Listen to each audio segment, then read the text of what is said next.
اپنی بہن کا عاشق کہتے ہوئے تمہیں شرم آئے؟ اور عائشہ کے شوہر کے لیے صلی اللہ علیہ وسلم تم اس بازاری لفظ کو استعمال کرو، تمہیں شرم بھی نہ آئے؟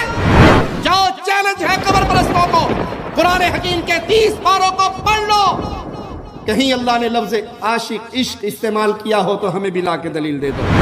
حنفی امام کا فتویٰ، مگر حقیقت کیا ہے؟ آئیے اس کڑوی حقیقت سے میں پردہ اٹھاؤں کہ اس مولوی صاحب نے اپنی زبان سے رسول اللہ صلی اللہ علیہ وسلم کی شان میں وہ الفاظ کہے، اللہ کی قسم میرے جملوں کو یاد کرنا، وہ کائنات کا کوئی انسان ہو، وہ کسی مسلک سے تعلق رکھتا ہو، وہ کسی جماعت کا فرد ہو، اگر اس کے دل میں محبت رسول کا ایک ذرہ ہے، مسلمان مر سکتا ہے، کٹ سکتا ہے، رسول اللہ کے بارے میں وہ لفظ زبان سے ادا نہیں کر سکتا جو مولوی فاروق بریلوی نے اپنی زبان سے اپنی تقریر میں ادا کی۔ مجھے کوئی تبصرہ نہیں کرنا ہے کہ تم رسول اللہ کے سائے کو مانتے ہو یا نہیں، یا معاذ اللہ تم رسول کو جہنم میں مانتے ہو نہیں مانتے، مجھے اس پہ کوئی تبصرہ نہیں کرنا ہے۔ اگر آپ پہلی مرتبہ ہمارے چینل پر تشریف لائے ہیں پلیز سبسکرائب کر لیجیے۔ کہتے ہیں بے عشق محمد پڑھتے ہو بخاری، آتا ہے بخار تم کو نہیں آتی بخاری۔ بے عشق نبی جو پڑھتا ہے بخاری، آتا ہے بخار اس کو نہیں آتی بخاری۔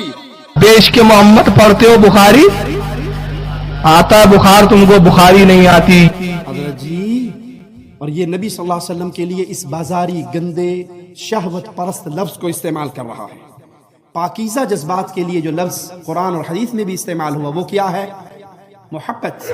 قل ان کنتم تحبون اللہ فاتبعونی یحببکم اللہ۔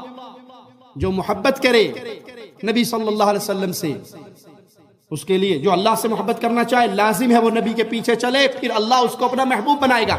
تو پاکیزہ جذبات میں جو لفظ محبت استعمال ہوئی اللہ کے لیے، رسول اللہ صلی اللہ علیہ وسلم کے لیے، اصحاب رسول اللہ کے لیے، اہل بیت رسول اللہ کے لیے، اولیاء اللہ کے لیے، وہ لفظ کیا ہے؟ محبت ہے، عشق۔ مولوی صاحب اگر اتنا ہی آپ کو عشق کا بھوت چڑھا ہوا ہے تو ایک تقریر میں تسلیم کرو، اعلان کرو کہ میں اپنی ماں کا عاشق ہوں، کہو میں اپنی بہن کا عاشق ہوں، کہو لوگوں کے سامنے میں اپنی بیٹی کا عاشق ہوں۔ کوئی یہ کہے گا؟ کوئی تسلیم کرے گا میں اپنی ماں کا عاشق، اپنی بہن کا عاشق، اپنی بیٹی کا عاشق کہے گا؟ کیوں؟ اس کا لفظ آتے ہی سینما کی دنیا اور فلمی اور شہوت پرست دنیا اور گندی دنیا کے گندے شہوت پرست الفاظ اور ان کا تصور دل میں آتا ہے۔ جو لفظ اپنی ماں کے لیے، اپنی بہن کے لیے، اپنی بیٹی کے لیے نہیں بول سکتے، آمنہ کے لال کے لیے ظالموں تمہیں وہ لفظ ملا؟ اپنی بہن کا عاشق کہتے ہوئے تمہیں شرم آئے؟ اور عائشہ کے شوہر کے لیے صلی اللہ علیہ وسلم تم اس بازاری لفظ کو استعمال کرو، تمہیں شرم بھی نہ آئے؟ یہ پاکیزہ لفظ نہیں ہے، نہ قرآن میں استعمال ہوا۔ جاؤ، چیلنج ہے قبر پرستوں کو، قرآن حکیم کے 30 پاروں کو پڑھ لو، کہیں اللہ نے لفظ عاشق عشق استعمال کیا ہو تو ہمیں بھی لا کے دلیل دے دو۔ حنفی امام کا فتویٰ،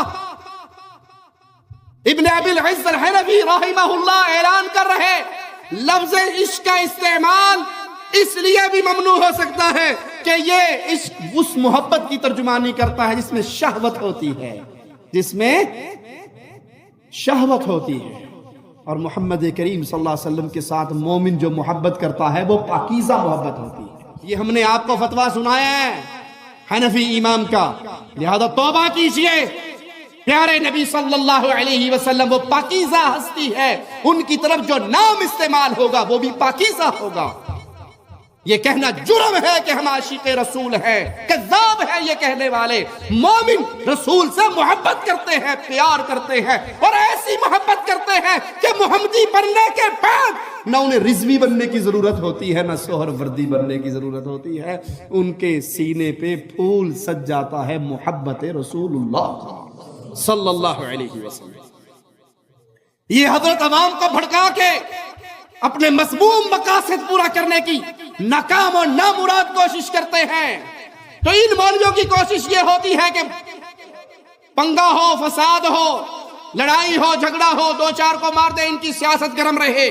مگر حقیقت کیا ہے؟ آئیے اس کڑوی حقیقت سے میں پردہ اٹھاؤں کہ اس مولوی صاحب نے اپنی زبان سے رسول اللہ صلی اللہ علیہ وسلم کی شان میں وہ الفاظ کہے، اللہ کی قسم میرے جملوں کو یاد کرنا، وہ کائنات کا کوئی انسان ہو، وہ کسی مسلک سے تعلق رکھتا ہو، وہ کسی جماعت کا فرد ہو، اگر اس کے دل میں محبت رسول کا ایک ذرہ ہے، مسلمان مر سکتا ہے، کٹ سکتا ہے، رسول اللہ کے بارے میں وہ لفظ زبان سے ادا نہیں کر سکتا جو مولوی فاروق بریلوی نے اپنی زبان سے اپنی تقریر میں ادا کیے۔ آئیے وہ الفاظ سناؤں۔ وہ کہتا ہے مجھے اس پر کوئی تبصرہ نہیں کرنا کہ مولوی توصیف نے کہا کہ میں نے نبی صلی اللہ علیہ وسلم نے فرمایا میں نے اپنا سایہ جہنم میں دیکھا، مجھے اس پر کوئی تبصرہ نہیں کرنا کہ تم نبی کا سایہ مانتے ہو یا نہیں مانتے، بے سایہ نبی مانتے ہو یا سایہ والا نبی مانتے ہو، یا معاذ اللہ تم رسول اللہ صلی اللہ علیہ وسلم کو جہنم میں مانتے ہو یا نہیں مانتے۔ انا للہ۔ مجھے کوئی تبصرہ نہیں کرنا ہے کہ تم رسول اللہ کے سائے کو مانتے ہو یا نہیں مانتے ہو، رسول کو بے سایہ مانتے ہو، یا معاذ اللہ تم رسول کو جہنم میں مانتے ہو نہیں مانتے، مجھے اس پہ کوئی تبصرہ نہیں کرنا ہے۔ انا للہ و انا الیہ راجعون، انا للہ و انا الیہ راجعون۔ اے مولوی صاحب کاش تیری زبان پہ فالج گر جاتا یہ جملے اپنی زبان سے ادا کرتے ہوئے، کاش تیرے اندر غیرت ایمانی ہوتی، تجھے روک لیتی۔ زبان سے یہ جملہ کوئی کلمہ پڑھنے والا کیسے ادا کر سکتا ہے کہ نعوذ باللہ تم نبی کو جہنم میں مانتے ہو یا نہیں مانتے؟ اس سے بڑا کافر کوئی نہیں، اس سے بڑا مجرم کوئی نہیں، وہ مرتد انسان ہے جو مصطفیٰ علیہ الصلوۃ والسلام کے بارے میں اس طرح کے تصور کو اپنی زبان کے نوک پہ لاتا ہے۔ فتنہ اور فساد کی آگ بھڑکانے کے لیے تمہیں عزت رسول پہ بھی حملہ کرنا پڑے تو تمہاری زبان شرم نہیں کرتی، بک دیتی ہے جو دل میں آتا ہے۔ آپ کہتے ہو یہ حدیث کہاں ہے؟ ہم نے یہ حدیث نہیں پڑھی۔ حدیث پڑھنے کا شوق ہے تو اہل حدیث مدرسے میں داخل ہو کر کسی شیخ کے سامنے بیٹھ کے حدیث پڑھ لو۔ تمہارے تو مدرسے میں آخری سال میں حدیث کا دورہ ہوتا ہے، دورہ سمجھتے ہو نا؟ دورہ پڑتا ہے ان کو، ایک سال میں پوری کتب ستہ کو ایک دن میں بیٹھ کے 50 60 ورقے۔ آپ کے مدرسے میں 7 سال بابوں کا کلام پیروں کی باتیں پڑھائی جاتی ہیں اور آخری سال صرف دورہ ہوتا ہے حدیث کا، اور ایک سال میں حدیث کی ہر کتاب کو پڑھا دیا جاتا ہے۔ اور جو حدیث آپ کے اپنے مذہب سے اختلاف کرتی کہتے ہیں حدیث تو ٹھیک ہے پر ہمارے مذہب کے خلاف ہے، اس کو کنڈم کر دیا جاتا ہے، اس کی تعویل پیش کی جاتی ہے۔ ویسے آخر میں آپ کو صحیح بخاری کی ایک روایت میں بھی سناتا ہوں، ذرا کان کھول کے سنیے۔ حدیث نمبر 6120 ہے، قال النبی صلی اللہ علیہ وسلم ان مما ادرک الناس من کلام نبوت الاولی۔ نبی صلی اللہ علیہ وسلم فرما رہے ہیں کہ پہلی نبوتوں سے جو کلام لوگوں تک پہنچا وہ کیا ہے؟ اذا لم تستحی فاصنع ما شئت، جدو حیا مک جوے جو جیج آوے کر بیٹھو، حیا نہ رہے جو دل میں آئے کرو۔ جب تک حیا باقی رہتی ہے تو انسان پیمانہ اور ترازو گرنے نہیں دیتا۔